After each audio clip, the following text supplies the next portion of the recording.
बिस्मिल्लाहिर्रहमानिर्रहीम। अस्सलाम वालेकुम। उम्मीद करता हूँ कि आप खैरियत से होंगे। मैं हूँ आपका होस्ट नुमान खान और आप देख रहे हैं हमारा YouTube channel trending today. Cipher case में एक और गवाह सोहेल महमूद साहब का रिकॉर्ड बयान सामने आया है। सोहेल महमूद साहब ने यह बयान 22 जनवरी 2024 को खसूसी अदालत में कलम बंद करवाया था। सोहेल महमूद साहब जो थे वो साबिक सेक्रेटरी खारजा थे। सोहेल महमूद साहब ने जो बयान कलम बंद करवाया उसके मुताबिक सोहेल महमूद साहब का कहना था कि मार्च 2022 में मेरी तैनाती बतौर सेक्रेटरी खारजा थी। 8 मार्च को वाशिंगटन में पाकिस्तानी सफ़ीर से टेलीफोनिक रब्ता हुआ। सफ़ीर ने अमरीकी सेक्रेटरी साउथ और सेंट्रल एशिया से मुलाकात का बताया। मुलाकात में सफ़ीर के साथ डिप्टी हेड ऑफ मिशन और डिफेंस अताशी मौजूद थे। पाकिस्तानी सफ़ीर ने मामले की हसासियत से मुतालिक बताया। सफ़ीर ने कहा, बातचीत से मुतालिक वज़ारत ख़ारजा को साइफर टेलीग्राम भिजवाया है। मैंने दफ्तर जाकर साइफर टेलीग्राम की कॉपी वसूल की। और सोहेल महमूद साहब का ये भी कहना था कि साइफर टेलीग्राम को कैटेगराइज किया कि सर्कुलेशन नहीं करनी, सिर्फ सेक्रेटरी खारजा के लिए है। मैंने हिदायत के साथ साइफर टेलीग्राम की कॉपी की तकसीम की मंजूरी दी। साइफर का PSPM को सील लिफाफे में भिजवाने की हिदायत की। 27 मार्च 2022 को जलसे में एक ख़त लहराया गया। अच्छा, ये उस टाइम की बात की जा रही है जब इमरान खान साहब ने जो था इस्लामाबाद में एक जलसा किया था और उस जलसे में जो था वो साइफर को लहराया गया था। मज़ीद बताया जा रहा है कि 28 मार्च को अमरीकी एडिशनल सेक्रेटरी की जानिब से नोट मौसूल हुआ। अमरीकी हुकाम ने साबिक वज़ीर आज़म की पब्लिक इंस्ट्रूमेंट पर तशवीश का इजहार किया। और सोहेल महमूद साहब ने जो बयान कलम बंद करवाया था मुझे उसमें सबसे ज़्यादा इंटरेस्टिंग बात यह लगी थी कि सोहेल महमूद साहब का कहना था कि नोट को वज़ीर ख़ारजा को भेजते हुए मशवरा दिया, अमेरिका से मुंसलिक रहना समझदारी होगी। मशवरे का मकसद ताल्लुकात का तहफ़्फ़ुज़ और सीक्रेट कम्युनिकेशन की अवामी सतह पर बहस से गुरेज था।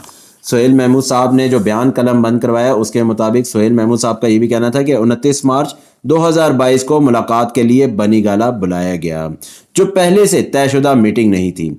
मीटिंग में साबिक वज़ीर आज़म और साबिक वज़ीर ख़ारजा आज़म खान भी मौजूद थे। मुझे साइफर टेलीग्राम पढ़ने का कहा गया। शुरका ने साइफर से मुतल्लिक कमेंट्स दिए। मैं साइफर टेलीग्राम की कॉपी अपने साथ ले गया। साइफर महफूज रखने के लिए डायरेक्टर FSO के हवाले कर दिया। मुझे इस मीटिंग के मिनट्स तैयार करने का नहीं कहा गया। 8 अप्रैल 2022 को काबीना मीटिंग हुई जिसमें अपने ख्यालात शेयर करने का कहा गया। ब्रीफिंग में साइफर के मामलात, कानूनी पोजीशन, खारजा पॉलिसी से मुतल्लिक आगाह किया गया। अच्छा, ये बेसिकली वो बयान था जो सोहेल महमूद साहब ने कलम बंद करवाया था। उससे पहले असद मजीद साहब ने कलम बंद करवाया। लेकिन इन दोनों के बयानात से एक चीज़ तो साबित हो गई है कि साइफर दरअसल हकीकत था। अभी जो है बयानात रिकॉर्ड किए जा रहे हैं। आने वाले दिनों में जो है इसकी जरा होगी, सवालात पूछे जाएंगे, जवाबात लिए जाएंगे, चीज़ों को खुरेदा जाएगा, खुरेद के जो है चीज़ों को निकाला जाएगा, सामने लाया जाएगा। लेकिन इन दोनों के बयानात से एक चीज़ तो साबित हो गई है कि इमरान खान सच पर खड़ा था और हक पर खड़ा था। उसके बाद जो हमारी अगली न्यूज़ है वो बेसिकली शाहिद खाकान अब्बासी साहब के हवाले से। शाहिद खाकान अब्बासी साहब ने जो है वो मीडिया से गुफ्तगू करते हुए कहा है कि ये इलेक्शन इंतशार के सिवा कुछ नहीं देगा। और ये बात बिल्कुल ठीक है। ये पहले इलेक्शन होंगे जिसमें करेगा कोई और भरेगा कोई। और शाहिद खाकान अब्बासी साहब का ये भी कहना था कि दबाव डालकर वोट लेना कोई सियासत नहीं। और ये पाकिस्तान मुस्लिम लीग नून का जो है पुराना वतीरा है कि लोगों के दिलों में जो है डर डालकर उनसे वोट लिया जाए। ये सियासत तो पाकिस्तान मुस्लिम लीग नून पहले से करती हुई आई है और इसी तरह की सियासत को जो है बढ़ाया जाता है, बढ़ावा दिया जाता है। मज़ीद उनका कहना था कि इलेक्शन कमिश्नर, चीफ जस्टिस और वज़ीर आज़म इलेक्शन गैर जानिबदार बनाए। अफसोस की बात यह कि ये तीनों आज भी खामोश हैं। सब कुछ देखने के बावजूद जो है आज खामोश बैठे हुए हैं। उनका ये भी कहना था कि बदनसीबी है, इलेक्शन नैब एंटी करप्शन लड़ रहे हैं। जाहिर सी बात है कि अगर कोई भी जिनका ताल्लुक पाकिस्तान तहरीक इंसाफ से हो, चाहे वो किसी और जमात से हो, चाहे वो आज़ाद उम्मीदवार हों, अगर वो पाकिस्तान मुस्लिम लीग नून के ख़िलाफ़ इलेक्शन लड़ेगा या पाकिस्तान मुस्लिम लीग नून के ख़िलाफ़ जो है वो बातें करेगा या किसी किस्म का बयान देगा, तो एंटी करप्शन भी जो है वो उसके ख़िलाफ़ इक़दामात करेगा, नैब भी इक़दामात करेगा, झूठे केसेस बनाएगा, बोकस केसेस बनाएगा। तो मैंने आपको कहा ना कि यहाँ से अंदाज़ा लगा लें कि इस टाइम जो है ये दो इदारे जो हैं वो एक जमात के हवाले से काम कर रहे हैं। हालांकि इन इदारों को इसलिए बनाया गया था ताकि ये पाकिस्तान की तरक्की के लिए काम करें, पाकिस्तान की बेहतरी के लिए काम करें। लेकिन इस टाइम जो अफसोस की बात यह है कि इस टाइम जो है सिर्फ और सिर्फ پاکستان مسلم لیگ نون کی ترقی کے لیے کام کیا جا رہا ہے۔ اور مزید ان کا کہنا تھا کہ جو الیکشن نہیں لڑ رہے ان کے ساتھ یہ سب کچھ ہو رہا ہے۔ ظاہر سی بات ہے کہ جو بھی پاکستان مسلم لیگ نون کے اگینسٹ بیان دے گا یا پاکستان مسلم لیگ نون کے اگینسٹ الیکشن لڑے گا، اس کو سختیاں بھی برداشت کرنی پڑیں گی، اس کو تکلیفیں بھی برداشت کرنی پڑیں گی، اس کو مقدمات کا سامنا بھی کرنا پڑے گا، اس کو جیلیں بھی کاٹنی پڑیں گی، اس کو مقدمات کا سامنا بھی کرنا پڑے گا، کیونکہ ظاہر سی بات ہے کہ اس ٹائم یہ دو ادارے جو ہیں یہ پاکستان مسلم لیگ نون کے حق میں کام کر رہے ہیں۔ اور ان کا یہ بھی کہنا تھا کہ آج عوام انتخابی عمل سے مایوس ہے، عوامی رائے کا احترام نہیں ہوگا تو ملک ترقی نہیں کرے گا۔ ان کو ملک سے کیا ہے، یہ آج آئے اس لیے ملک میں ہے تاکہ ملک سے جو ہے وہ کمایا جائے، جیبوں میں ڈالا جائے، کھایا جائے، اس کے بعد دوبارہ سے ملک سے فرار۔ اور انہیں آج عوام کی کیوں پرواہ ہے؟ انہوں نے پہلے عوام کے لیے کیا کیا ہے؟ پہلے کون سا انہوں نے عوام کے لیے کام کیا ہے؟ پہلے کون سا ملک کے لیے کام کیا گیا ہے جو آج کریں گے؟ عوام کو یہ بات سمجھنے کی ضرورت ہے کہ عوام کیا چاہتی ہے، کیا ان کو دوبارہ سے اقتدار میں دیکھنا چاہتی ہے؟ لیکن افسوس کی بات یہ کہ اس ٹائم جو ہے کس قسم کا کام کیا جا رہا ہے۔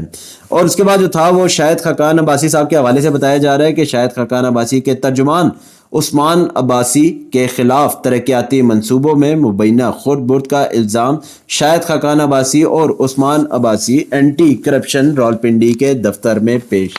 ظاہر سی بات ہے کہ اگر مسلم لیگ نون کا ساتھ نہیں دیں گے تو آپ کو یہ سختیاں تو برداشت کرنی پڑیں گی۔ اب گزشتہ روز جو تھا وہ زرتاج گل صاحبہ کو بھی جو ہے اینٹی کرپشن نے طلب کر لیا ہے، لیکن میں نے آپ کو کہا نا کہ یہ ادارے جو بنائے گئے تھے یہ مجھے سمجھ نہیں آ رہا ہے کہ یہ پاکستان مسلم لیگ نون کے حق میں بنائے گئے تھے یا پاکستان کی ترقی کے لیے بنائے گئے تھے یا ان لوگوں کے لیے بنائے گئے تھے جو پاکستان کو کھوکھلا کر رہے ہیں۔ لیکن خیر یہ معاملات آپ کے سامنے ہیں کہ کس طرح جو ہے کام کیا جا رہا ہے۔ اور مزید بتایا جا رہا ہے کہ شاہد خاقان عباسی پر گھوڑا گلی مری روڈ منصوبہ میں مبینہ خرد برد کا الزام ہے۔ شاہد خاقان عباسی کے ترجمان عثمان عباسی کو 23 جنوری کو طلبی کا نوٹس جاری کیا گیا تھا۔ اس کے بعد جو تھا وہ شاہد خاقان عباسی صاحب کے جو وکیل ہیں شکیل عباس صاحب نے جو ہے وہ میڈیا سے گفتگو کرتے ہوئے کہا ہے کہ اینٹی کرپشن کی جانب سے طلبی نوٹس کا ریکارڈ فراہم نہیں کیا جا سکا۔ ہماری اگلی نیوز ہے وہ بیسیکلی جاوید ہاشمی صاحب کے حوالے سے۔ جاوید ہاشمی صاحب کا کہنا تھا کہ پولیس نے رات کے 1 بجے میرے گھر کا محاصرہ کیا، پولیس بغیر وارنٹ گھر میں داخل ہوئی، داماد شاہد، نواسے قاسم اور ملازمین کو گرفتار کر لیا۔ یہ بھی ان متاثرین میں شامل ہے جنہوں نے پاکستان مسلم لیگ نون کے اگینسٹ بیان دیا تھا۔ اب ظاہر سی بات ہے تکلیفیں تو آپ کو برداشت کرنی پڑیں گی، مصیبتیں پڑیں گی، ان مصیبتوں کو برداشت کرنا پڑے گا۔ اور آپ یہاں سے اندازہ لگانے کے ماضی میں بھی جو ہے وہ راجہ اویس خالد صاحب کے حوالے سے جو ہے بتایا جا رہا تھا کہ ان پر بھی مقدمہ درج کر لیا گیا ہے، ان پر یہ مقدمہ درج کیا گیا ہے کہ انہوں نے لین دین کیا تھا کسی کے ساتھ۔ لیکن میں نے آپ کو کہا ہے کہ یہ وہ امیدوار تھے جنہوں نے آزاد حیثیت سے الیکشن لڑنے کا اعلان کیا تھا۔ اب ظاہر سی بات ہے کہ جب آپ پارٹی کے اگینسٹ کام کریں گے یا پاکستان مسلم لیگ نون کے اگینسٹ کام کریں گے یا پاکستان مسلم لیگ نون کے اگینسٹ الیکشن لڑیں گے تو آپ کو یہ سختیاں بھی برداشت کرنی پڑیں گی، یہ تکلیفیں بھی برداشت کرنی پڑیں گی، ان مصیبتوں کا سامنا بھی کرنا پڑے گا، عدالتوں کے چکر بھی لگانے پڑیں گے، عدالتوں کا سامنا بھی کرنا پڑے گا۔ رہا ہے یہ لوگ کہاں جا رہے ہیں، ان کے بچے دن بدن امیر ہوتے جا رہے ہیں، غریب کا بچہ دن بدن جو ہے وہ غریب ہوتا جا رہا ہے، غریب کا بچہ خودکشیاں کر رہا ہے۔ تھی آج تک یہی تک تھی۔ آپ اپنا خیال رکھیے گا، آپ سے پھر ملاقات ہوگی۔ ہمارے چینل کو جو ہے سبسکرائب کرتے رہیے گا تاکہ آپ کا پیار ہم تک پہنچتا رہے۔ آپ اپنا خیال رکھیے گا، آپ سے پھر ملاقات ہوگی۔ ہمارے